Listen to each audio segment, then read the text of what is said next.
Inspiring. Informative. And entertaining.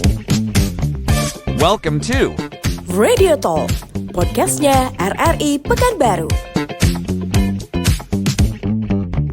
Radio People, saya agak deg-degan ya hari ini ya. Karena kenapa? Saya berdampingan dengan KPK.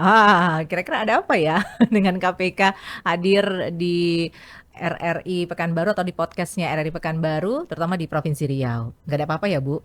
Halo para pendengar RRI, ini kita kunjungan dalam rangka pencegahan. Bukan penindakan. Bukan penindakan, jangan sampai deh ya. Kita bersama dengan Ibu Sari Anggraini selaku Koordinator Harian Stranas PK, yaitu Strategi Nasional Pencegahan Korupsi.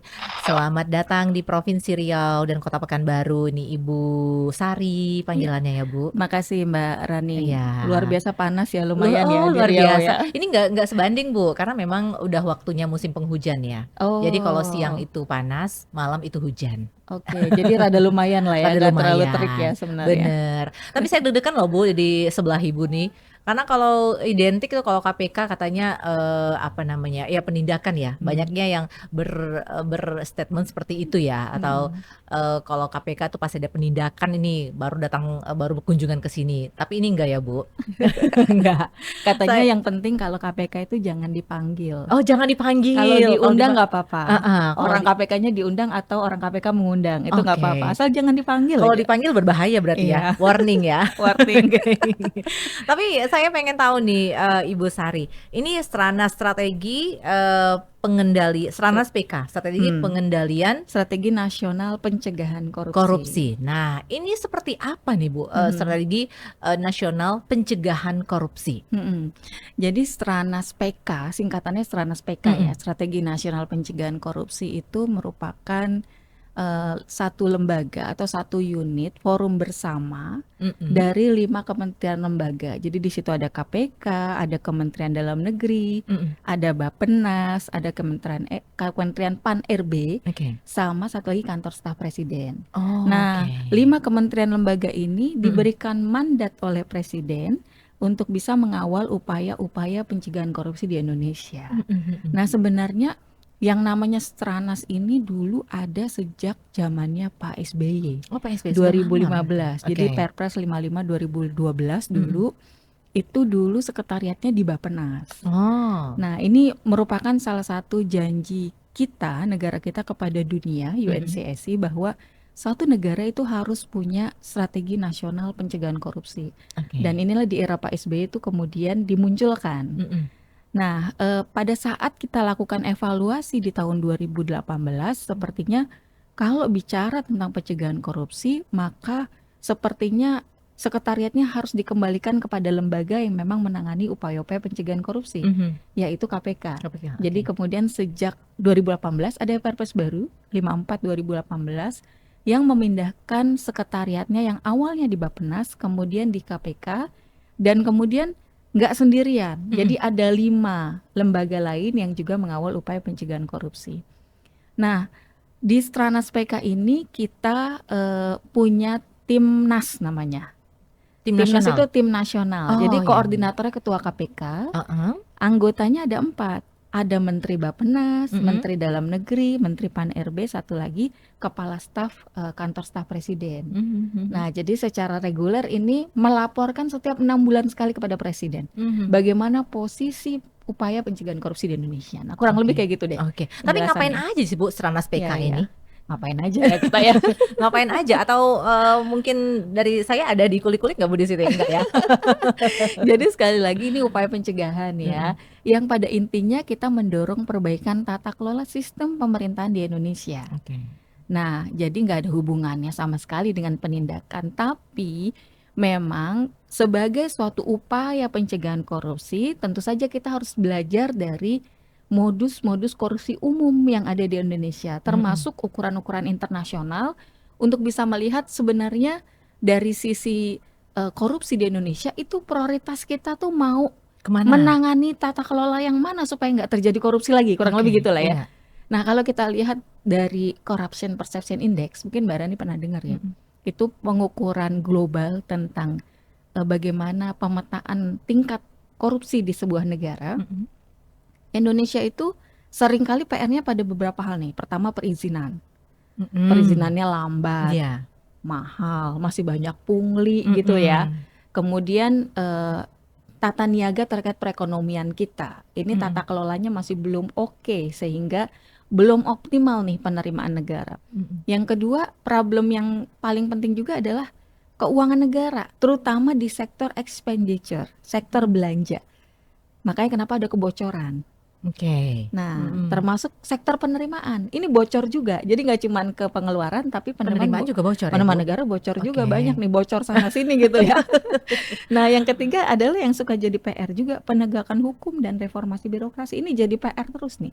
Mm-mm. Gimana kita bisa mengoptimalkan lembaga-lembaga penegak hukum kita supaya betul-betul menegakkan hukum dengan adil, Mm-mm. termasuk reformasi birokrasi di kalangan pemerintah. Oke. Nah, dari 3 fokus ini kemudian ditentukanlah ada 15 aksi. Kita udah ketemu nih, oh berarti fokusnya 3 tuh. Yang satu perizinan tata niaga, yang kedua adalah keuangan negara, yang ketiga penegakan hukum dan reformasi birokrasi. Nah, dari 3 fokus ini diturunkanlah, kita lihat kira-kira sektor-sektor strategisnya apa ya. Perizinan kan sedemikian banyak. Benar. Mana yang mau kita ambil nih? Perizinan yang mana begitu ya.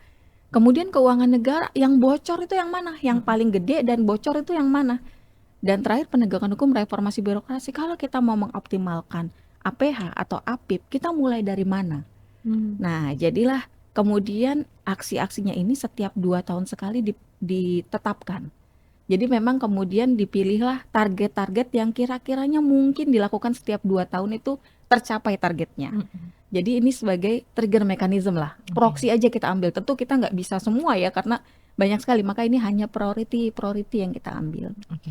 Nah, kurang lebih di kita itu ngawalnya itu aksi setiap 2 tahun harus mencapai target. Kita kolaborasi dengan para kementerian lembaga pemerintah daerah pelaksana istilah kita.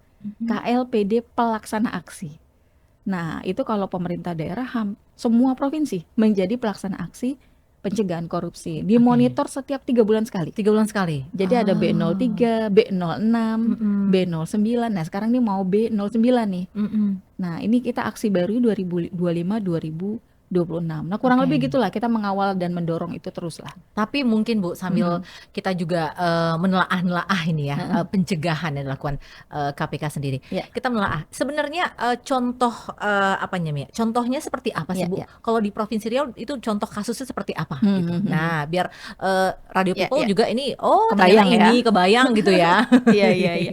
Nah, jadi gini, di semua pemerintah provinsi itu kan menjadi pelaksana aksi ya. Mm-mm. Tapi memang ada beberapa daerah-daerah yang spesifik sekali. Kayak misalnya pemerintah Provinsi Riau nih. Kita itu di Provinsi Riau sudah menjadi pelaksana aksi sejak 2019. Ya. Jadi bahkan dulu di 2019 ada aksi namanya One Map Policy. Karena kan di sini banyak ya sawit, kemudian juga hutan yang bisa dioptimalkan buat menjadi dasar penerimaan negara, Ya. perkebunan dan lain Mm-mm. sebagainya. Jadi memang ini juga jadi salah satu dari 5 provinsi yang piloting untuk kebijakan One Map Policy. Itu pemerintah Riau. Nah, sebenarnya juga ada aksi-aksi lain yang secara nasional tidak hanya menyasar ke Provinsi Riau ya, tapi itu sangat relate dengan masyarakat. Contohnya adalah di aksi yang fokus di keuangan negara tentang program JKN, Oh. Jaminan Kesehatan Nasional. Oke. Nah, pasti Mbak Rani juga jadi peserta BPJS Iya, kan? uh-uh. Saya juga nih peserta Bener, BPJS. iya. Karena datanya hampir 98% penduduk Indonesia itu adalah peserta BPJS. Nah, ini anggarannya kita tahu gede banget, banyak banget anggarannya. Jadi once kita bisa menangani tata kelola di program JKN, maka kita juga bisa menangani kebocoran-kebocoran yang mungkin timbul. Kenapa kita bilang kebocoran? Karena di tahun kemarin di 2024 ini ada rilis dari tim penanganan fraud JKN. Jadi ada Kemenkes, ada KPK, ada BPJS.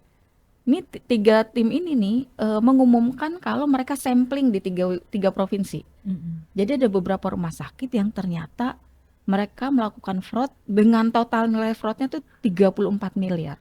Wah, Ini hanya terjadi di 3 rumah sakit loh. 3 Bayangin rumah kalau kalau sakit. sampelnya itu bisa jadi diperluas gitu ya. Tapi mudah-mudahan nggak banyak ya. Tapi dari 3 rumah sakit aja kita baru bisa berpikir bahwa waduh gawat banget kalau program JKN ini nggak kita kawal gitu ya. Karena ini akan menyangkut benefit yang harusnya didapatkan masyarakat akhirnya jadi tidak didapatkan. Modus yang utamanya apa? Modus utamanya adalah mereka memanipulasi peserta. Jadi KTP-KTP itu diambil, disalahgunakan, dianggap dia berobat ke BPJS, sehingga klaim JKN itu masuk kantong pribadi si rumah sakitnya. Wah, berarti sudah dari Provinsi Riau atau belum? Di Provinsi Riau nggak kena sampling waktu itu. nggak Mudah-mudahan kena nggak ada ya di Nggak sini ada ya, ya. jangan ya Bu ya. Ya ada ada 3 provinsi lain. Nah, jadi di Stranas ini mungkin secara sederhananya ya kita sampaikan bahwa kita salah satu yang kita dorong adalah ya udah kalau gitu pasien berobat dia harus pakai NIK dong. Jadi diverifikasi tuh dia datang ke rumah sakit, dia dicek apakah sidik jarinya sama dengan NIK. Bahkan di beberapa tempat itu ada face recognition ya.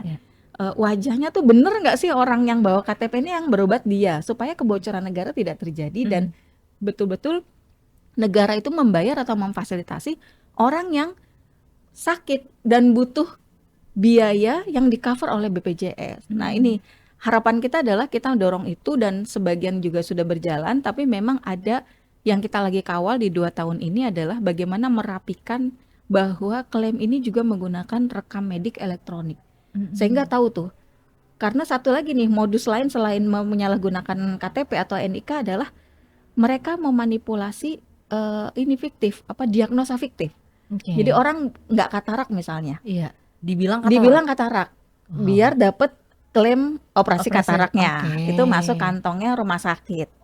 Nah jadi masyarakat akhirnya nggak bisa dapat yang sesungguhnya gitu ya, fasilitas sesungguhnya. Jadi kita pengen kalau ada rekam medik elektronik ini kelihatan si A betul-betul si A yang berobat, kemudian dia berobatnya apa, tindakan dokter apa, sampai klaim ke BPJS-nya benar, karena ini uang negara banyak banget ini dari pajak-pajak kita juga gitu ya. Ini kurang lebih itulah yang kita lakukan. Contoh kecil aja di salah satu aksi dari 15 aksi kurang lebih itu. Tapi ini kan berarti bukan hanya kerja keras dari KPK aja ya Bu ya? Betul. Jadi kita forum bersama 5 kementerian. 5 kementerian. Oke. Kalau masyarakat sendiri ada peran nggak Bu di dalam pengendalian atau pencegahan ini? Iya. Nah kita itu pakai portal namanya jaga.id. Nah di jaga.id itu ada pengaduan masyarakat. Jadi ada keluhan, pengaduan, masyarakat itu bisa berkontribusi di sana. Karena di Perpres 54 2018 kita juga disampaikan bahwa Stranas itu harus melibatkan stakeholder. Nah stakeholder ini banyak, bisa akademisi, bisa masyarakat, bisa civil society organization, NGO gitu ya. Kemudian bisa macam-macam lah. Pokoknya yang namanya stakeholder itu harus dilibatkan secara penuh. Supaya apa? Supaya betul-betul kerja Stranas itu tidak kerja di ruang hampa, tapi betul-betul kita mengatasi permasalahan real yang ada di masyarakat dan betul-betul dampaknya bisa dirasakan oleh masyarakat. Karena buat apa juga kalau kita kerja keras tapi ternyata nggak ada dampaknya ke masyarakat. Jadi memang upaya-upaya kita sampai sedetail itu sebenarnya. Ternyata berat ya Bu ya kerja yang dipikul ya Bu. Aduh, kirain saya aja yang berat. Rupanya kerja dari Bu Sari dan teman-teman juga berat di KPK ya. Tapi apa nih Bu yang harus menjadi perhatian bagi masyarakat, warning juga untuk untuk semua lini lah yang mungkin dari pencegahan korupsi ini. Satu yang ingin saya garis bawahi bahwa kerja-kerja pencegahan korupsi ini memang kerja-kerja sunyi ya, bukan seperti kerja-kerja di penindakan. Dia hingar-bingar tuh kalau penindakan, OTT, Orange, semua media meliput ya, karena bad news is a good news gitu ya. Jadi semua media tuh tertarik lah kalau cerita-cerita tentang penindakan. Padahal kita di pencegahan, ini upaya-upaya kita itu banyak banget gitu. Tapi ya itu tadi, karena dia tidak bad news gitu ya, maka jarang yang meliput, jarang yang melihat. Nah, tapi satu yang ingin kami tegaskan adalah bahwa siapa sih yang nggak pengen Indonesia ini lebih baik? Betul. Siapa sih yang nggak pengen korupsi nggak ada lagi di sini gitu ya? Jadi maksud kami adalah, yuklah kita bareng-bareng, kita sama-sama berkontribusi. Kalau misalnya ada masyarakat punya masukan terhadap Stranas PK, terutama yang terkait dengan aksi-aksi kita ya, 15 aksi itu yang sangat relevan dengan masyarakat, kita sangat terbuka lebar menanti kolaborasi dengan banyak pihak. Oke. Kolaborasi dalam bentuk apapun. Mhm. Karena Serana PK ini milik masyarakat Indonesia gitu, bukan hanya milik KPK, milik Kemendagri dan Timnas lainnya gitu ya, tapi milik kita bersama, sehingga memang kita berharap terutama nanti di penyusunan aksi di tahun 2027 dan selanjutnya itu memang betul-betul bisa mengatasi atau memilih aksi-aksi yang punya dampak real ke masyarakat. Oke. Jadi kita menantikanlah kolaborasi dengan banyak pihak untuk bisa mengawal perbaikan tata kelola pemerintah Indonesia sehingga negeri ini lebih baik di masa Lebih datang. baik. Waduh, benar sekali Bu. Jadi siapa sih nggak pengen negeri ini bebas dari korupsi ya? Ya. Jadi jangan berkoar-koar di belakang aja ya, tapi tunjukkan aksi juga ya Bu ya, melalui ya dukungan-dukungan dari Oh iya, ya apa Bu? satu lagi, kita juga bisa berkontribusi dengan peran apapun kita Oke. gitu ya. Misalnya, Misalnya mahasiswa, contohnya gitu ya. Kalau misalnya ada yang kelihatan nggak baik di kampus, katakanlah ada indikasi fraud, speak up dong. oke. Mahasiswa harus speak up. Dia harus berkontribusi secara nyata di lingkungan terkecil sekalipun. Nah, tentu saja mahasiswa sendiri pun jangan teriak-teriak korupsi juga, tapi dia nitip absen misalnya gitu kan.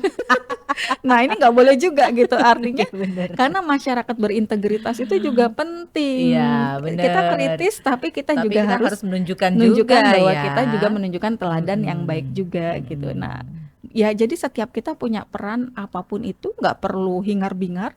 Tapi kalau misalnya setiap kita berbuat baik di sekeliling kita masing-masing, menjadi orang yang speak up terhadap ketidakadilan di sekeliling kita masing-masing, maka insya Allah negeri yang kita impikan itu akan mudah terwujud. Amin, amin. Mudah-mudahan harapan Ibu, harapan saya, harapan kita semuanya bahwa Indonesia bisa bebas atau zero korupsi.